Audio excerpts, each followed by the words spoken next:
Исәнмесез, эфирда яңалыклар вакыты, студияда Лина Хәсәншина. Жәй ял вакыты. Шул ук вакытта балалар катнашындагы юл транспорт хәрәкәтләре арткан чор. Фиксация нарушений правил применения ремней безопасности также реализована в автоматическом режиме комплексами фото-видеофиксации нарушений правил дорожного движения. Сабан туйга бүләк җыю борынгы йола. Бу көннәрдә азнакайда сүрән суктылар. Тар халкының элек-электән сакланып калган милли күренешләренең берсе ул сүрән сугу. Сабан туй 2024 бәйрәменә азнакайлылар менә шулай әзерләнә. Иртәгә Әлмәт районы авылларында милли бәйрәмебез узачак. Сабан туйлары кайда, ничәдә башлана? Маршрут тукталышы РТС-тан китеп, шоссейны урамы буйлап Герцен урамына, Ленин урамыннан Чеховка төшеп, Совет урамы буйлап Бигәш урамын үзенә ала. Икенче маршрут Панорама тукталышыннан башланып, Ленин урамы буйлап Җәлилдән Гафиятуллинга, аннан Төзүчеләр проспекты аша Бигәш урамы буйлап ипподромга чаклы барачак. Кире юнәлештә дә шул маршрутлар буенча йөрергә мөмкин була.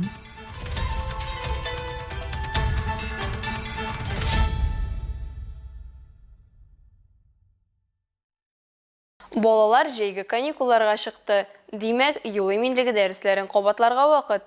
Кайберәүләр балаларын авылга кайтарып куя. Алар көне буе урамда иректә.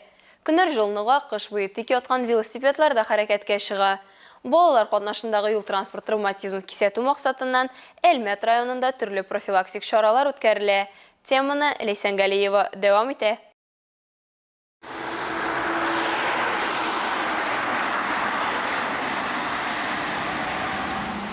Җәй сәяхәт вакыты. Сәяхәтне куркынычсыз итәр өчен юл хәрәкәте кагыйдәләрен үтәү мөһим. Әлмәт районы буенча Эчке эшләр министрлыгының дәүләт автоинспекциясе хәбәр итүенчә, 3 июньнән башлап ай дәвамында республика буенча куркынычсызлык кайышы оператив профилактика чарасы үткәрелә. В соответствии с пунктом 2.1.2 правил дорожного движения Россия Федерациясе юл хәрәкәте кагыйдәләре буенча куркынычсызлык кайышлары белән җиһазландырылган транспорт чарасында хәрәкәт иткәндә транспорт чарасы йөртүчесе кайыш белән эләктерелгән булырга һәм эләктерелмәгән пассажирларны йөртмәскә тиеш. Куркынычсызлык кайышларын куллану кагыйдәләрен бозу очраклы фото-видео фиксацияләү комплекслары белән автомат режимда да гамәлгә ашырыла. фото-видеофиксация нарушений правил дорожного движения. Транспорт куркынычсызлыгы үзәкләре тикшеренүләре буенча куркынычсызлык кайышларын куллану алгы утыргычтагы йөртүче һәм пассажир өчен юл транспорт хәрәкәтләрендә һәлак булу яки имгәнү ихтималын 50%-ка, арткы утыргычтагы пассажирлар өчен 25%-ка киметә. Автомобиль әйләнгән очракта куркынычсызлык кайышы белән эләктерелгән кешенең исән калу мөмкинлеге 5 тапкыр арта. Кеше гомерен эзердәй куркыныч хәл руль артында спиртлы эчемлек өчен. Агымдагы елның 5 аенда Әлмәт районы буенча исерек хәлдә юл транспорт хәрәкәте тергәлгән. Анда 2 кеше тән җәрәхәте алган. Әлмәт шәһәре дәүләт автоинспекциясе алкоголь кулланган хәлдә рульгә утырган 196 шоферны ачыклаган. Мондый хәлдә транспорт белән идарә иткән өчен шофер 2 елга кадәр идарә итү хокукыннан мәхрүм ителә. Шул ук вакытта 30 000 сум күләмендә административ штраф түли. Дәүләт автоинспекциясе һәркайсыбызны юл хәрәкәте кагыйдәләрен үткәргә, шулай ук юл хәрәкәте иминлеге өлкәсендә актив тормыш позициясе күрсәтергә һәм юл хәрәкәте кагыйдәләрен тупас бозуга күз йоммаска чакыра. Моның өчен 02 яки 43 96 25 телефоны аша хәбәр итәргә кирәк. Шулай ук Әлмәт дәүләт автоинспекциясенең телеграм каналында аноним бот бар. Анда да исерек шоферлар турында хәбәр итәргә мөмкин. Где можно сообщить о нетрезвых водителях. Дәүләт автоинспекциясе искә төшерә, юл иминлеге ул гомуми җаваплылык. Җәйге каникуллар бәла казасыз узсын дисәң, юл хәрәкәте кагыйдәләрен үтәп, юлда сак булу сорала.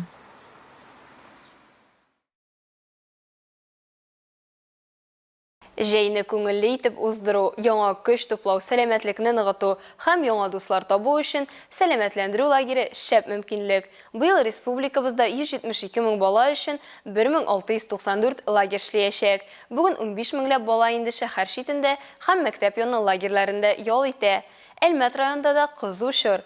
3 июньнән 26-сына кадәр районыбызның 30 белем бирү оешмасында мәктәп яны лагерьләре эшли. Алар 2500 укучыны кулачлый.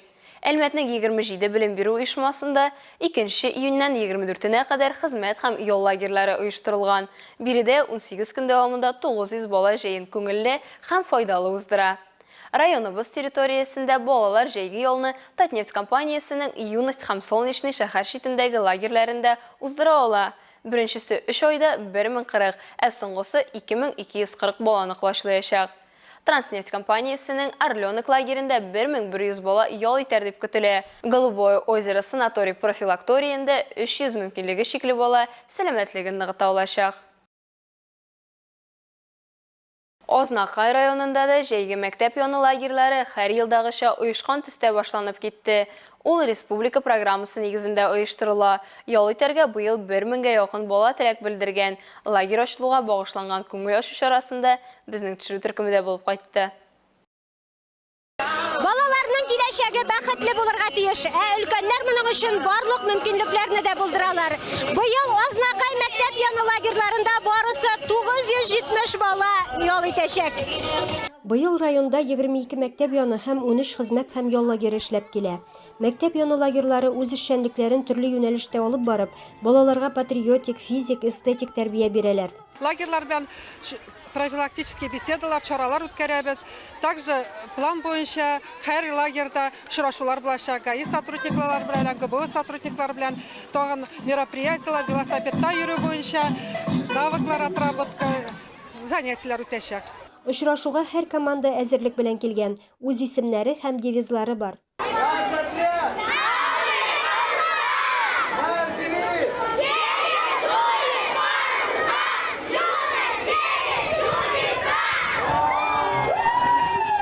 Балаларны район мәгариф идарәсе начальнигы урынбасары Зөлфия Зарипова сәламләде. Һәммәсенә дә күңелле һәм файдалы яллар теләде. Безнең лагерьларга бик зур, обширный программа төзелгән. Ул программада бөтен организациялар катнаша. Молодежный комитетта, культурада, спортта. Бөтенебез межведомственный шундый форматта эшлибез. Безнең хәзер җәй көне җитте. Көндәре матур. Бөтен лагерьлар тулды. Урыннар даже җитми. Шулай итеп, шуңа күрә инде без бик шат, шушы лагерьне сменалар башланганына. Балалар күмәк уеннарда катнашып, күңелле чыгышлар карап, рәхәт итеп ял иттеләр.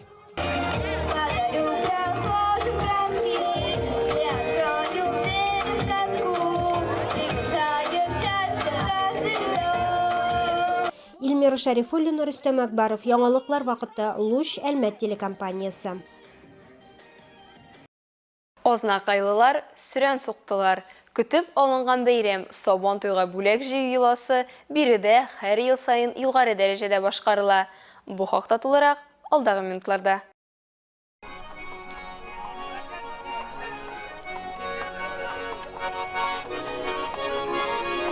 Татар халкының элек-электән сакланып калган милли күренешләренең берсе ул сүрән сугу. Сабан туй 2024 бәйрәменә Ознакайлылар менә шулай әзерләнә. Халкыбызның милли традицияларын хөрмәт итеп, матур милли киемнәрдән атлар җигеп чыгалар биредә. Бүләк бирүдә район хакимияте коллективы да катнаша. Бу инде лелектән килгән, борын бабайлардан килгән традиция бит инде сүрән сугу. Менә инде без ул традицияны югалтмаска тырышабыз. Халык белән бергә күрешеп, очрашып, уже берничә көн кала настроениен күтәреп җибәрү. Менә шушындый белән сүрән сугу белән. Шуңа традицияны югалтмаска. Гармун моңнарына кушылып җырлап узучыларны шәһәр халкы хуплап каршы алды. Сабантуй батырына әзерләгән сөлге яулыкларын кылгага бәйләделәр. Баянга кушылып җырладылар, җилкенеп биюләр биеделәр. Барыгызда сол сәламәт булыйк. Барыгызга да уңышлар. Сабантуй бәйрәмнәре белән сезне котлыйм, ярыймы? Алланың рәхмәтендә булсын, балыгыз исән сау булыгыз, иләр имин булсын, пенсияләребезне китереп торсыннар, тамакларыбыз тук булсын. Әлеге матур чараны шәһәрнең мәдәният сарае һәм халыклар дуслыгы йорты коллективлары оештырды. Менә без дә бүген елдагыча сүрән сугарга чыктык. Рәхәтләнеп, матур иттереп, үзебезнең милли гореф-гадәтләрне яңартып, җырлап, биеп, күңел ачып, халыкның күңелен күреп йөрибез. Бүләкләр чыгаралар, шундый күңелле Сабан туйлары да шулай матур итеп узсын иде. Без инде менә күп кенә еллар шулай халкыбызның, татар халкының милли бәйрәме Сабан туйларына бүләк җыюларда катнашабыз. Талиянчылар ансамбле белән катнашабыз. Һәм инде Сабан туенда шулай ук матур гына чыгышларны ясыйбыз. Халык өчен концерт программаларында катнашабыз. Күтәренке кәеф белән башланып киткән милли бәйрәмебез бик күңелле узар дип ышанабыз. Илмира Шәрифуллина, Рөстәм Акбаров, яңалыклар вакыты, Луч, Әлмәт телекомпаниясе. Bu yollarda Elmet rayonu avullarında ham qalabızda milli beyramlarımızın birisi Saban toylары uzaşaq. 7 iyunda beyram Abdurrahman Hamtoy Suğan, Yılxaboy Hamtuban Abdul, Süle, Yuğarı Maqtama, Kişuşat, Qolşarip ham başqa tatar avullarında gürleyəşək. 9 iyun günü şəhərimizin üzək meydanında qalabız xalqı ham qonaqları beyram etəşək. Bu yılғы proqramı haqqında tolaraq aldığı materialda.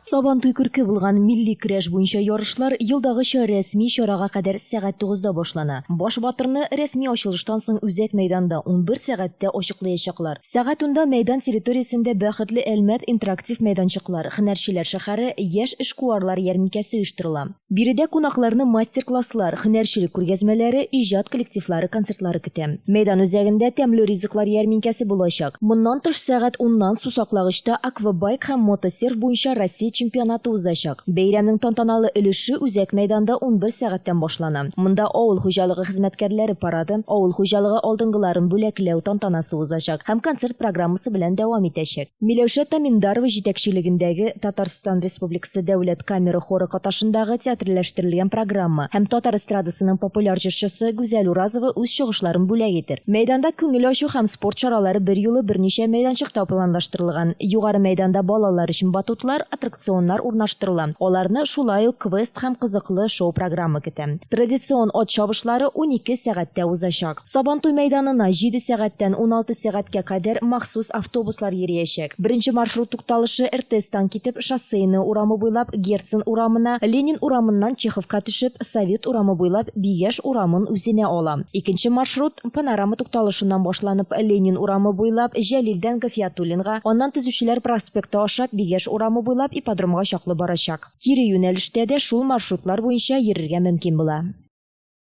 Әлмәт районы Кишу авылы мәдәният йорты каршында эшләп килүче Рябинушка халык фольклор ансамбле үзенең 30 еллык юбилеен бәйрәм итте. Аңа авыл җирлеге башлыгы Галина Туманова нигез салган. Әмма үзенең ансамбль буларак үсеше белән ул Татарстан Республикасы атказанган мәдәният хезмәткәре Владимир Еремеевка бурычлы диләр. Аның эшен шәкертләре Иван һәм Роман Тумановлар дәвам иткән. 2003 елдан ансамбльнең сәнгать җитәкчесе Людмила Кувшинова. Бүтән Россия һәм республика чараларында даими катнашып торучы ансамбльгә 2010 елда халык исеме бирелә. Бәйрәм уңаеннан төркемдә милли традицияләрне саклап килеп, яшь буынга тапшыручы ханымнарны Әлмәт районы советы аппараты җитәкчесе Роза Афлатунова һәм ветераннар советы рәисе Владимир Яшанин котлады. Быел безнең телекомпания безгә 33 ел тула. Шул уңайдан Луч телеканалында яңа проект старт алды. Золотой голос Алеметьевска Әлмәтнең алтын тавышы вокаль проектының 2нче сезонына гариза җибәреп була. Катнашучылар рәтенә ничек кире буласын һәм яңа сезонда нәрсә көтәсен Ләйсән Галиева җиткерер. Золотой голос Альметьевска ул җыр бәйгесе генә түгел, ул тормышта үзеңне табып һәм үз йолдызыңны сәхнәдә кабызу мөмкинлеге. Узган сезонда проект шәһәрне дүр китереп, Әлмәткә якты һәм талантлы башкаручыларны бүләк итте. Быел да җыр бәйгесе җырларга хыялланган, әмма дөньяга үз тавышын күрсәтергә батырчылык итмәгән һәркемгә сәхнәгә юл ача. Агиделенең буйлары, шаулап ага сулары, шул якларга синең янга алып бара уйларым. Проект профессиональ музыкаль белемнәре булмаган әлмәтлеләрне берләштерә. Ул җырларга хыялланып, әмма сәхнәгә чыгарга кыюсызланып йөрүче, музыка дөньясында үз урынын эзләгән һәркемгә мөмкинлек бирә. Круто, ждем. Надеюсь, что-то получится, может что-то не получится. Мондый проектларда катнашу һәр вакыт тәҗрибә бирә. Тамашачы алдында чыгыш ясау, музыка тармагы белгечләре белән эшләү, камера алдында курку хисен җиңү. Булар барысы да кыйммәтле белемнән тыш онытылмаслык хисләр дә бирә. Комфорт зонасыннан чыгу, сәхнә үсеше һәм яңа танышулар, иң мөһиме хыялыңа тагын бер адым атлау. Проектта Әлмәт һәм Әлмәт районында 18 яшьтән өлкәнрәк булган һәр теләүче катнаша ала. Җырны бар тик минус фонограммасына гына җырларга рөхсәт ителә. Шулай ук аның хронометражы 4 минуттан артмаска тиеш. Барлык чыгышларда безнең канал эфирында күрсәтеләчәк. Проектка керү өчен үз гаризаңны 21 июньгә кадәр почтага җибәрү мөһим.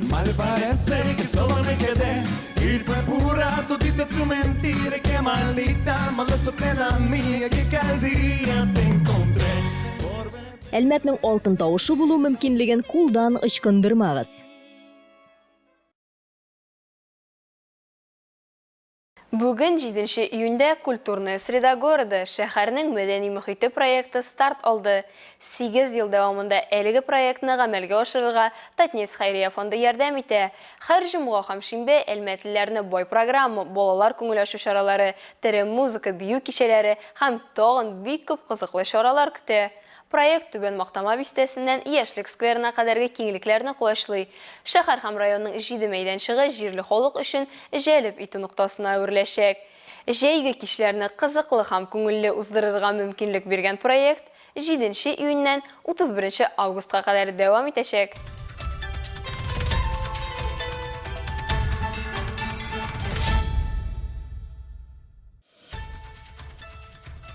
Хөрмәтле тамашачыларыбыз, яңалыклар чыгарылышының туры трансляциясен сез ВКонтакте социаль челтәренә кереп, Луч Әлмәт төркемендә сәгать кичке 7дә карый аласыз. Безнең иң кызыклы сюжетларыбыз да рәсми аккаунтларыбызда урнаштырыла. Әлегә шулар, мин Лина Хәсәншина һәм монтаж операторы Динара Гайнутдинова сезнең белән сау булышабыз. Исән-имин булыгыз.